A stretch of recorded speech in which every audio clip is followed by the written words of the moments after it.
6 October ਦਾ ਭਾਰਤ ਅਤੇ ਵਿਸ਼ਵ ਦੇ ਇਤਿਹਾਸ ਵਿੱਚ ਆਪਣਾ ਮਹੱਤਵ ਹੈ ਕਿਉਂਕਿ ਇਸ ਦਿਨ ਕਈ ਅਜਿਹੀਆਂ ਘਟਨਾਵਾਂ ਵਾਪਰੀਆਂ ਜੋ ਇਤਿਹਾਸ ਦੇ ਪੰਨਿਆਂ ਵਿੱਚ ਸਦਾ ਲਈ ਦਰਜ ਹੋ ਗਈਆਂ। ਤਾਂ ਆਓ ਜਾਣਦੇ ਹਾਂ 6 ਅਕਤੂਬਰ ਦੇ ਇਤਿਹਾਸ ਬਾਰੇ। ਭਾਰਤੀ ਦੰਡਾਵਲੀ ਯਾਨੀ ਆਈਪੀਸੀ ਦੀ ਸਥਾਪਨਾ ਭਾਰਤ 'ਚ 6 ਅਕਤੂਬਰ 1860 ਨੂੰ ਕੀਤੀ ਗਈ ਸੀ। ਆਈਪੀਸੀ ਦਾ ਖੜਾ ਭਾਰਤ ਦੇ ਪਹਿਲੇ ਕਾਨੂੰਨ ਕਮਿਸ਼ਨ ਦੁਆਰਾ ਤਿਆਰ ਕੀਤਾ ਗਿਆ ਸੀ। ਇਸ ਕਮਿਸ਼ਨ ਦੀ ਅਗਵਾਈ ਲਾਰਡ ਥਾਮਸ ਬੈਰਿੰਗਟਨ ਮੈਕਾਲੇ ਕਰ ਰਹੇ ਸਨ। ਆਈਪੀਸੀ ਵਿੱਚ 511 ਧਾਰਾਵਾਂ ਹਨ ਜਿਨ੍ਹਾਂ ਨੂੰ 23 ਅਧਿਆਇਆਂ ਵਿੱਚ ਵੰਡਿਆ ਗਿਆ ਹੈ। ਆਈਪੀਸੀ ਦਾ ਮਕਸਦ ਅਪਰਾਧਾਂ ਨੂੰ ਪਰਿਭਾਸ਼ਿਤ ਕਰਨਾ ਅਤੇ ਸਜ਼ਾਵਾਂ ਨਿਰਧਾਰਿਤ ਕਰਨਾ ਹੈ।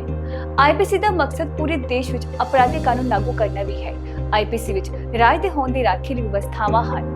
ਆਈਪੀਸੀ ਰਾਜ ਦੇ ਖਿਲਾਫ ਅਪਰਾਧਾਂ ਲਈ ਮੌਤ ਦੀ ਸਜ਼ਾ ਜਾਂ ਉਮਰ ਕੈਦ ਅਤੇ ਜੁਰਮਾਨੇ ਵਰਗੇ ਸਜ਼ਾਵਾਂ ਦੀ ਵਿਵਸਥਾ ਕਰਦੀ ਹੈ। ਆਈਪੀਸੀ 1 ਜਨਵਰੀ 1862 ਨੂੰ ਲਾਗੂ ਹੋਇਆ ਸੀ। ਹਾਲਾਂਕਿ ਹੁਣ ਇੰਡੀਅਨ ਪੈਨਲ ਕੋਡ ਦੀ ਥਾਂ ਭਾਰਤੀ ਨਿਆਂ ਸੰਹਿਤਾ ਯਾਨੀ ਕਿ BNS ਨੇ ਲੈ ਲਈ ਹੈ। 1 ਜੁਲਾਈ 2024 ਤੋਂ ਲਾਗੂ ਹੋ ਗਿਆ ਹੈ। ਭਾਰਤੀ ਨਿਆਂ ਸੰਹਿਤਾ ਵਿੱਚ 358 ਧਾਰਾਵਾਂ ਹਨ। ਇਸ ਤੋਂ ਇਲਾਵਾ ਸੈਕਸ਼ਨ ਦਾ ਕ੍ਰਮ ਵੀ ਬਦਲਿਆ ਗਿਆ ਹੈ। ਇਸ ਵਿੱਚ 20 ਨਵੇਂ ਅਪਰਾਧ ਸ਼ਾਮਿਲ ਕੀਤੇ ਗਏ ਹਨ। 33 ਅਪਰਾਧਾਂ ਵਿੱਚ ਸਜ਼ਾ ਦੀ ਮਿਆਦ ਵਧਾਈ ਗਈ ਹੈ। 23 ਅਪਰਾਧਾਂ ਵਿੱਚ ਲਾਜ਼ਮੀ ਘੱਟੋ-ਘੱਟ ਸਜ਼ਾ ਦੀ ਵਿਵਸਥਾ ਹੈ। 83 ਅਪਰਾਧਾਂ ਵਿੱਚ ਜੁਰਮਾਨੇ ਦੀ ਰਕਮ ਵਧਾਈ ਗਈ ਹੈ। 6 ਅਪਰਾਧਾਂ ਵਿੱਚ ਸਮਾਜ ਸੇਵਾ ਦੀ ਵਿਵਸਥਾ ਹੈ। ਇਸ ਐਕਟ ਵਿੱਚ 19 ਧਾਰਾਵਾਂ ਨੂੰ ਰੱਦ ਜਾਂ ਹਟਾ ਦਿੱਤਾ ਗਿਆ ਹੈ। 8 ਨਵੇਂ ਸੈਕਸ਼ਨ ਸ਼ਾਮਿਲ ਕੀਤੇ ਗਏ ਹਨ। 22 ਧਾਰਾਵਾਂ ਨੂੰ ਰੱਦ ਕਰ ਦਿੱਤਾ ਗਿਆ ਹੈ।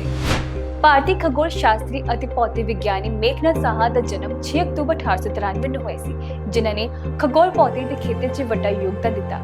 ਸਾਹਾ ਦਾ ਸਭ ਤੋਂ ਮਹੱਤਵਪੂਰਨ ਯੋਗਦਾਨ ਸਾਹਾ ਆਇਸੋਨਾਈਜੇਸ਼ਨ ਫਾਰਮੂਲਾ ਹੈ, ਜੋ ਕਿ ਖਗੋਲ ਭੌਤਿਕ ਵਿਗਿਆਨ ਵਿੱਚ ਆਇਸੋਨਾਈਜੇਸ਼ਨ ਪ੍ਰਕਿਰਿਆ ਨੂੰ ਸਮਝਣ 'ਚ ਮਦਦਗਾਰ ਹੈ। ਇਸ ਫਾਰਮੂਲੇ ਨੇ ਦਿਖਾਇਆ ਕਿ ਕਿਵੇਂ ਗੈਸੀ ਪਲਾਜ਼ਮਾ ਵਿੱਚ ਆਇਨ ਅਤੇ ਨਿਊਟ੍ਰੋਨ ਦੀ ਇਕਾਗਰਤਾ ਵੱਖ-ਵੱਖ ਤਾਪਮਾਨਾਂ ਅਤੇ ਦਬਾਅ ਵਿੱਚ ਬਦਲਦੀ ਹੈ। ਉਹਨਾਂ ਦੀਆਂ ਖੋਜਾਂ ਨੇ ਤਾਰੇ ਦੇ ਬਣਤਰ ਅਤੇ ਉਹਨਾਂ ਦੇ ਤਾਪਮਾਨ, ਘਣਤਾ ਅਤੇ ਰਸਾਇਣਕ ਰਚਨਾ ਨੂੰ ਸਮਝਣ ਵਿੱਚ ਮਹੱਤਵਪੂਰਨ ਯੋਗਦਾਨ ਪਾਇਆ। ਉਹਨਾਂ ਦੀਆਂ ਵਿਗਿਆਨਿਕ ਪ੍ਰਾਪਤੀਆਂ ਲਈ ਉਹਨਾਂ ਨੂੰ ਬਹੁਤ ਸਾਰੇ ਸਨਮਾਨ ਅਤੇ ਪੁਰਸਕਾਰ ਮਿਲੇ ਹਨ। ਉਹ ਇੰਡੀਅਨ ਅਕੈਡਮੀ ਆਫ ਸਾਇੰਸਜ਼ ਦੇ ਮੈਂਬਰ ਵੀ ਸੀ। ਵਿਗਿਆਨ ਦੇ ਪ੍ਰਸਾਰ ਦੇ ਨਾਲ ਸਾਹਾ ਨੇ ਭਾਰਤੀ ਸਮਾਜ ਅਤੇ ਰਾਜਨੀਤੀ ਵਿੱਚ ਸਰਗਰਮੀ ਹਿੱਸਾ ਲਿਆ। ਉਹ ਇੰਡੀਅਨ ਨੈਸ਼ਨਲ ਕਾਂਗਰਸ ਦੇ ਮੈਂਬਰ ਵੀ ਸਨ ਅਤੇ ਭਾਰਤੀ ਸੁਤੰਤਰਤਾ ਸੰਗਰਾਮ ਵਿੱਚ ਵੀ ਹਿੱਸਾ ਲਿਆ ਸੀ। 16 ਫਰਵਰੀ 1956 ਨੂੰ ਮੇਘਨਾਥ ਸਾਹਾ ਦਾ ਦੇਹਾਂਤ ਹੋ ਗਿਆ। 6 ਅਕਤੂਬਰ 1999 ਨੂੰ ਮੀਰਾ ਸਿਰਫ ਫਾਤਿਮਾ ਬੀਵੀ ਭਾਰਤ ਦੇ ਸੁਪਰੀਮ ਕੋਰਟ ਦੀ ਪਹਿਲੀ ਮਹਿਲਾ ਜੱਜ ਬਣੀ। ਉਹ 29 ਅਪ੍ਰੈਲ 1992 ਤੱਕ ਜੱਜ ਰਹੀ। ਅਦਾਲਤ ਤੋਂ ਸੇਵਾ ਮੁਕਤ ਹੋਣ ਤੇ ਉਹਨਾਂ ਨੇ ਰਾਸ਼ਟਰੀ ਮਨੁੱਖੀ ਅਧਿਕਾਰ ਕਮਿਸ਼ਨ ਦੇ ਮੈਂਬਰ ਅਤੇ ਬਾਅਦ ਵਿੱਚ 1997 ਤੋਂ 2001 ਤੱਕ ਤਾਮਿਲਨਾਡੂ ਰਾਜਪਾਲ ਵਜੋਂ ਸੇਵਾ ਕੀਤੀ। ਉਹਨਾਂ ਨੂੰ 2023 ਵਿੱਚ ਕੇਰਲ ਪ੍ਰਭਾ ਪੁਰਸਕਾਰ ਨਾਲ ਸਨਮਾਨਿਤ ਕੀਤਾ ਗਿਆ ਸੀ। ਫਾਤਿਮਾ ਬੀਬੀ 14 ਨਵੰਬਰ 1950 ਨੂੰ ਵਕੀਲ ਵਜੋਂ ਭਰਤੀ ਹੋਈ ਸੀ। ਉਹਨਾਂ ਨੇ 1950 ਵਿੱਚ ਬਾਰ ਕੌਂਸਲ ਦੀ ਪ੍ਰੀਖਿਆ 'ਚ ਟੌਪ ਕੀਤਾ। ਉਹਨਾਂ ਨੇ ਕੇਰਲ ਦੀ ਹੇਠਲੀ ਨਿਆਂਪਾਲਿਕਾ ਵਿੱਚ ਵੀ ਆਪਣਾ ਕਰੀਅਰ ਸ਼ੁਰੂ ਕੀਤਾ। ਮਈ 1958 ਵਿੱਚ ਉਹਨਾਂ ਨੂੰ ਕੇਰਲ ਅਧੀਨ ਨਿਆਇਕ ਸੇਵਾਵਾਂ ਵਿੱਚ ਮੁਨਸਬ ਨਿਯੁਕਤ ਕੀਤਾ ਗਿਆ। ਉਹਨਾਂ ਨੂੰ 1968 'ਚ ਅਧੀਨ ਜੱਜ ਅਤੇ 1972 'ਚ ਚੀਫ ਜੁਡੀਸ਼ੀਅਲ ਮੈਜਿਸਟ੍ਰੇਟ ਅਤੇ 1974 'ਚ ਜ਼ਿਲ੍ਹਾ ਅਤੇ ਸੈਸ਼ਨ ਜੱਜ ਵਜੋਂ ਤਰੱਕੀ ਦਿੱਤੀ ਗਈ ਸੀ। ਜਨਵਰੀ 1980 ਵਿੱਚ ਬੀਬੀ ਨੂੰ ਇਨਕਮ ਟੈਕਸ ਅਪੀਲ ਟ੍ਰਿਬਿਊਨਲ ਦਾ ਨਿਆਇਕ ਮੈਂਬਰ ਨਿਯੁਕਤ ਕੀਤਾ ਗਿਆ ਸੀ। ਫਿਰ 4 ਅਗਸਤ 1983 ਨੂੰ ਉਹਨਾਂ ਨੂੰ ਹਾਈ ਕੋਰਟ ਵਿੱਚ ਜੱਜ ਵਜੋਂ ਨਿਯੁਕਤ ਕੀਤਾ ਗਿਆ। ਬੀਬੀ 14 ਮਈ 1984 ਨੂੰ ਹਾਈ ਕੋਰਟ ਦੇ ਸਥਾਈ ਜੱਜ ਬਣੀ। ਉਹ 29 ਅਪ੍ਰੈਲ 1999 ਨੂੰ ਹਾਈ ਕੋਰਟ ਦੀ ਜੱਜ ਵਜੋਂ ਸੇਵਾ ਮੁਕਤ ਹੋ ਗਈ, ਪਰ 6 ਅਕਤੂਬਰ 1999 ਨੂੰ ਉਹਨਾਂ ਨੂੰ ਸੁਪਰੀਮ ਕੋਰਟ ਦਾ ਜੱਜ ਬਣਾਇਆ ਗਿਆ। 6 ਅਕਤੂਬਰ 1951 ਨੂੰ ਸੋਵੀਅਤ ਸੰਘ ਨੇ ਪਰਮਾਣੂ ਹਥਿਆਰ ਦਾ ਪਰੀਖਣ ਕੀਤਾ। ਇਹ ਪਰੀਖਣ ਸੋਵੀਅਤ ਯੂਨੀਅਨ ਦੁਆਰਾ ਕੀਤੇ ਗਏ ਪਰਮਾਣੂ ਹਥਿਆਰਾਂ ਤੇ ਪਰੀਖਣਾਂ ਦੀ ਲੜੀ ਦਾ ਹਿੱਸਾ ਸੀ ਅਤੇ ਸ਼ੀਤ ਯੁੱਧ ਦੌਰਾਨ ਕੀਤਾ ਗਿਆ ਸੀ। ਪਰੀਖਣ ਦਾ ਮਕਸਦ ਪਰਮਾਣੂ ਹਥਿਆਰ ਦੀ ਤਕਨੀਕੀ ਸਮਰੱਥਾ ਦਾ ਪਰੀਖਣ ਅਤੇ ਸੁਧਾਰ ਕਰਨਾ ਸੀ।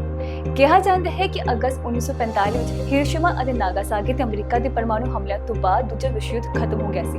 ਮਹਾਯੁੱਧ ਵਿੱਚ ਇੱਕ ਪਾਸੇ ਅਮਰੀਕਾ, ਬ੍ਰਿਟੇਨ, ਫਰਾਂਸ ਅਤੇ ਸੋਵੀਅਤ ਸੰਘ ਵਰਗੇ ਮਜ਼ਬੂਤ ਮਿੱਤਰ ਦੇਸ਼ ਸਨ ਅਤੇ ਦੂਜੇ ਪਾਸੇ ਜਰਮਨੀ, ਇਟਲੀ ਅਤੇ ਜਾਪਾਨ ਵਰਗੇ ਧੁਰੇ ਵਾਲੇ ਦੇਸ਼ ਸਨ। ਪਰ ਅਮਰੀਕਾ ਦੇ ਪਰਮਾਣੂ ਹਮਲੇ ਤੋਂ ਤੁਰੰਤ ਬਾਅਦ ਸੋਵੀਅਤ ਯੂਨੀਅਨ ਨੂੰ ਅਹਿਸਾਸ ਹੋਣ ਲੱਗਾ ਕਿ ਅਮਰੀਕਾ ਬਹੁਤ ਤਾਕਤਵਰ ਹੋ ਗਿਆ ਹੈ। ਮਾਸਕੋ ਨੂੰ ਲੱਗਾ ਕਿ ਵਾਸ਼ਿੰਗਟਨ ਪਰਮਾਣੂ ਹਥਿਆਰ ਦਾ ਮਾਮਲਾ ਉਹਨਾਂ ਤੋਂ ਛੁਪਾਇਆ ਹੈ। ਇਸ ਨਾਲ ਪੱਛਮ ਅਤੇ ਸੋਵੀਅਤ ਸੰਘ ਵਿਚਕਾਰ ਅਵਿਸ਼ਵਾਸ ਪੈਦਾ ਹੋਇਆ ਅਤੇ ਸ਼ੀਤ ਯੁੱਧ ਦੀ ਸ਼ੁਰੂਆਤ ਹੋਈ। ਸੋਵੀਅਤ ਯੂਨੀਅਨ ਨੇ ਬਿਨਾਂ ਕਿਸੇ ਦੇਰੀ ਦੇ ਪਰਮਾਣੂ ਹਥਿਆਰ ਬਣਾਉਣ ਦਾ ਕੰਮ ਸ਼ੁਰੂ ਕਰ ਦਿੱਤਾ, ਜਿਸ ਤੋਂ ਬਾਅਦ ਅੱਜ ਦੇ ਹੀ ਦਿਨ ਸੋਵੀਅਤ ਸੰਘ ਨੇ ਪਰਮਾਣੂ ਹਥਿਆਰ ਦਾ ਪਰੀਖਣ ਕੀਤਾ। 6 ਅਕਤੂਬਰ 2007 ਨੂੰ ਜੇਸਨ ਲੂਇਸ ਨੇ ਮਨੁੱਖ ਦੁਆਰਾ ਸੰਚਾਲਿਤ ਦੁਨੀਆ ਦਾ ਪਹਿਲੀ ਜਲ ਯਾਤਰਾ ਪੂਰੀ ਕੀਤੀ। ਉਹਨਾਂ ਦੇ ਨਾਲ ਉਹਨਾਂ ਦੇ ਸਾਥੀ ਸਟੀਵਨ ਸਮਿਥ ਵੀ ਮੌਜੂਦ ਸਨ। ਦੋਵਾਂ ਨੇ ਇਸ ਨੂੰ ਕੈਂਪੇਨ 360 ਦਾ ਨਾਂ ਦਿੱਤਾ ਹੈ। ਇਹ ਯਾਤਰਾ 12 ਜੁਲਾਈ 1994 ਨੂੰ ਸ਼ੁਰੂ ਹੋਈ ਸੀ। ਇਸ ਦਿਨ ਉਹਨਾਂ ਨੇ 74,842 ਕਿਲੋਮੀਟਰ ਦਾ ਸਫ਼ਰ ਤੈਅ ਕਰਕੇ ਆਪਣੀ 4,823 ਦਿਨਾਂ ਦੀ ਮੁਹਿੰਮ ਨੂੰ ਸਫਲਤਾਪੂਰਵਕ ਪੂਰਾ ਕੀਤਾ। ਉਹਨਾਂ ਨੇ ਇਸ ਯਾਤਰਾ ਦੌਰਾਨ ਕਈ ਮਹਾਦੀਪਾਂ, ਸਮੁੰਦਰਾਂ ਅਤੇ ਔਖੇ ਇਲਾਕੇ ਨੂੰ ਪਾਰ ਕੀਤਾ। ਉਹਨਾਂ ਨੇ ਬਿਨਾਂ ਕਿਸੇ ਬਾਹਰੀ ਮਦਦ ਦੇ ਆਪਣੀ ਯਾਤਰਾ ਪੂਰੀ ਕੀਤੀ ਅਤੇ ਮਨੁੱਖੀ ਸਾਹਸ ਦੀਆਂ ਨਵੀਆਂ ਉਚਾਈਆਂ ਨੂੰ ਛੂਹਣ ਦੀ ਕੋਸ਼ਿਸ਼ ਕੀਤੀ। ਜੇਸਨ ਲੂਇਸ ਦੀ ਯਾਤਰਾ ਵਿੱਚ ਉਹਨਾਂ ਨੇ ਸਮੁੰਦਰ, ਰੇਗਿਸਤਾਨ ਅਤੇ ਪਹਾੜ ਵਰਗੇ ਵੱਖ-ਵੱਖ ਔਖੇ ਇਲਾਕਿਆਂ ਨੂੰ ਪੂਰਾ ਕੀਤਾ। ਉਹਨਾਂ ਨੇ ਆਪਣੀ ਯਾਤਰਾਵਾਂ ਵਿੱਚ ਵੱਖ-ਵੱਖ ਦੇਸ਼ਾਂ ਅਤੇ ਸੱਭਿਆਚਾਰਾਂ ਦਾ ਸਾਹਮਣਾ ਕੀਤਾ ਅਤੇ ਮਨੁੱਖੀ ਸਾਹਸ ਦੀ ਮਿਸਾਲ ਦਿੱਤੀ। 6 ਅਕਤੂਬਰ 1927 ਨੂੰ ਪਹਿਲੀ ਬੋਲਦੀ ਫਿਲਮ ਦ ਜੈਜ਼ ਸਿੰਗਰ ਅਮਰੀਕਾ 'ਚ ਰਿਲੀਜ਼ ਹੋਈ ਸੀ। ਇਸ ਤੋਂ ਪਹਿਲੇ ਫਿਲਮਾਂ ਸਾਇਲੈਂਟ ਹੁੰਦੀਆਂ ਸਨ, ਜਿਹਦੇ 'ਚ ਸੰਵਾਦ ਅਤੇ ਆਵਾਜ਼ ਦੀ ਘਾਟ ਸੀ। ਫਿਲਮਾਂ ਵਿੱਚ ਮੋਸ਼ਨ ਪਿਕਚਰ ਟੈਕਨੋਲੋਜੀ ਦੀ ਵਰਤੋਂ ਕੀਤੀ ਗਈ, ਜਿਸ ਨਾਲ ਡਾਇਲੌਗ ਅਤੇ ਗੀਤਾਂ ਨੂੰ ਸਿੱਧੇ ਫਿਲਮ ਵਿੱਚ ਸ਼ਾਮਿਲ ਕੀਤਾ ਜਾ ਸਕਦਾ ਹੈ। ਇਹ ਫਿਲਮ ਇੱਕ ਨੌਜਵਾਨ ਯਹੂਦੀ ਗਾਇਕ ਦੇ ਆਲੇ-ਦੁਆਲੇ ਘੁੰਮਦੀ ਹੈ, ਜੋ ਆਪਣੇ ਪਰਿਵਾਰ ਦੀਆਂ ਰਵਾਇਤੀ ਕਦਰਾਂ-ਕੀਮਤਾਂ ਅਤੇ ਆਪਣੇ ਸੰਗੀਤਕ ਕਰੀਅਰ ਨੂੰ ਸੰਤੁਲਿਤ ਕਰਨ ਦੀ ਕੋਸ਼ਿਸ਼ ਕਰਦਾ ਹੈ।